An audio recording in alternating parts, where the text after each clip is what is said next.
Welcome to the Drum Cave, and welcome to this short but very concise episode of Rhythmically Caffeinated. My name's Bicknell. This is the drum room. I was just getting some admin done. Then I knocked out a pad session, which was really good. And I wanted to jump on here today and talk about a subject that I actually posted about in my socials today. I'm always posting about this in the socials, so if you're sick of hearing about it, I apologize in advance. But it is a subject that's really important to me. It comes up a lot in my DMs, in my comments. It pretty much comes through the door with every student that I have, whether it's online or in person. And I reckon there's a massive misconception around it too. And it's the topic of creativity. So the purpose of today's episode is just to basically hopefully give you a new way of looking at it that can in turn help you with your creativity. So let's just dive straight in. Hold up. It's Christmas time. Cue the music. Nice. As you were. The misconception for me is that, and I see this all the time, people tend to talk about creativity as though it's this ethereal thing that sort of comes through with the wind, and you're sort of at the mercy of waiting for it, and you don't know when it's going to strike, and then when it does, you've got to jump on it. That's not creativity, that's inspiration and motivation. Like you're motivated to suddenly do something, or you're inspired to do something. Creativity for me is very much a muscle. It's something that you have to nurture. It's something that you have to look after and guard and also work really hard at, right? And I've thought about it like this for a real long time now. And I remember about 7 or 8 years ago, I was back at my coffee roastery in Melbourne, and I was standing in front of the espresso machine and I was making myself a short black. And I just saw the words in my head like a neon sign. Creativity is the byproduct of two things: facility and inspiration. That's it. And I love those sort of like hard and fast ways of looking at things, first and foremost because it simplifies things. I mean, to the point where I sort of felt like Neo at the end of the Matrix when he's sort of seeing everything in this binary code. Everything's just ones and zeros. And it also was incredibly empowering looking at it that way, because I have control over both of those things. I have control over my facility and I have control over my inspiration. So I want to dive into both of those things a little bit more and hopefully give you guys some suggestions and some tips and tricks that can help you nurture yours a little bit more, and then mitigate those times when you feel like it's lacking as well. Okay, so first and foremost, facility. What do I mean by facility? I just mean your ability on the kit, like your physical ability on the kit. You've got to remember when you were younger, you used to spend hours working on your pad or on the kit. You know, you'd lose hours to flow state, lose a couple of kilos of sweat, come out of the jam room in a bit of a haze. And as you get older and you get more responsibilities and whatnot, and as you've been playing over a longer period of time, the percentage of your practice time now is so much smaller over the whole period of your playing time as to what it was when you were younger.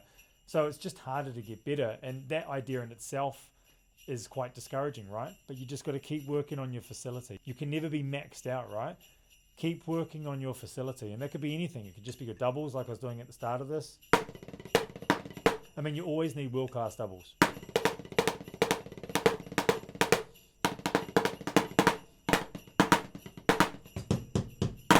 So work on your doubles. I never stop working on my doubles. And to be honest, doubles cover so much of what you do on the kit. Outside of just doing doubles, the mechanics involved in doubles cover so much. So keep working on your doubles. You can work on your, your chops.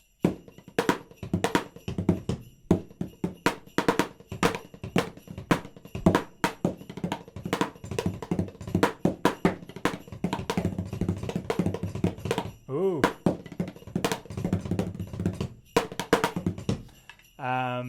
You need to keep working on your groove.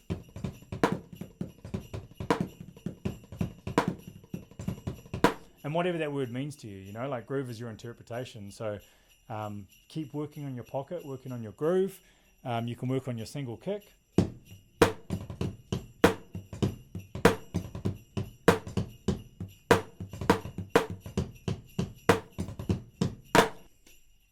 Anything that is basically helping you raise the ceiling on your physical ability on the kit. You need to keep pushing your playing, okay?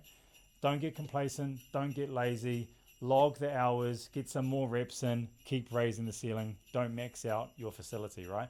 That one actually makes up, I reckon, about 70 to 80% of people that feel like they're lacking in creativity. Now, the inspiration side of it is really anything off the kit, all right? So it could be a number of things. It can be, for example, just going outside and going for a walk. Now we can put that under the bracket of exercise, going for a run, doing some weights, going for a bike ride. But I always say like going for a walk, because it's really just the act of going outside and moving the body and getting some air in your lungs, getting some sun on your skin, getting some oxygen through your blood. It's been proven through data that when you exercise, it increases dopamine levels. Once those dopamine levels have come up, then you get gifted ideas and thoughts. It's the benefits of exercise and inspiration are just endless, right? And the next part that you could look at is your nutrition. Now, I'm not here to be your mum, but I will tell you that your body is the filter to your mind. And I'm not saying you have to be a psycho. You don't have to go carnivore. You don't have to go keto. But if you just make a few more good choices nutritionally, drinking a little bit more water, putting off those naughty meals, that in itself will impact the brain in a positive way, which will impact the thought process and your creativity in a positive way, right? So there's those two things, which we'll just put under the health bracket. And then you've got well-being, which is essentially all of your input, right? So you've got control over social media. I mean, all my socials are pretty muted. So when I go in, I don't see anything. I go in, I post, and I get the hell out. And then the other side of the input is study, like read and listen to stuff that inspires you. Listen to ideas and concepts that either are in your echo chamber or conflict with your echo chamber as well. It's always good to listen to opposing ideas. And the music that you listen to as well, all right? So, man, I've got a newborn. Well, he's not so much newborn now. He's 13 weeks old, 14 weeks today, actually. And this morning, he and I were listening to classical music. I showed him Moonlight Sonata, and it was incredible. I hadn't listened to that in ages, and fuck, man, what a sad piece of music.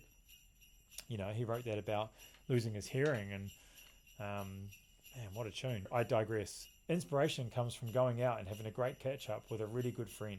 So social circles, community. So if you ever feel like you're lacking creativity, either work on raising the physical capabilities that you have on the kit, get in there and do your reps, or work on your inspiration around the kit.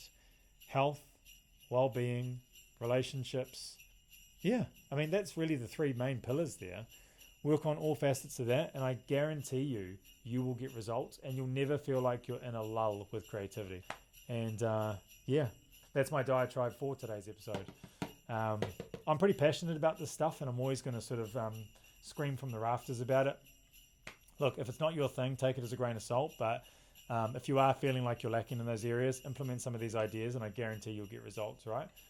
And I also wanted to say, it's a day before Christmas here in New Zealand, so it's Christmas Eve. And I really want to thank you guys for all the, interaction that we've had over the last year. I just really appreciate anyone that's taken the time to engage in what I'm up to, whether it's positive or negative. I appreciate all of you. And so I wish you all a very Merry Christmas, and I wish you a fantastic New Year as well. On the 7th of January, I'm kicking off my first Mastermind Drummer coaching program. It's 30 days with drummers from all over the world who are going to be in here with me. We're going through my curriculum. Then we're going through a bunch of lifestyle stuff that I implement on a daily basis. And the whole idea is to pull the best out of them on and off the kit. So, yeah, I'm really looking forward to that. But anyway, thank you guys for a great year, and I'll see you on the next one. Cheers.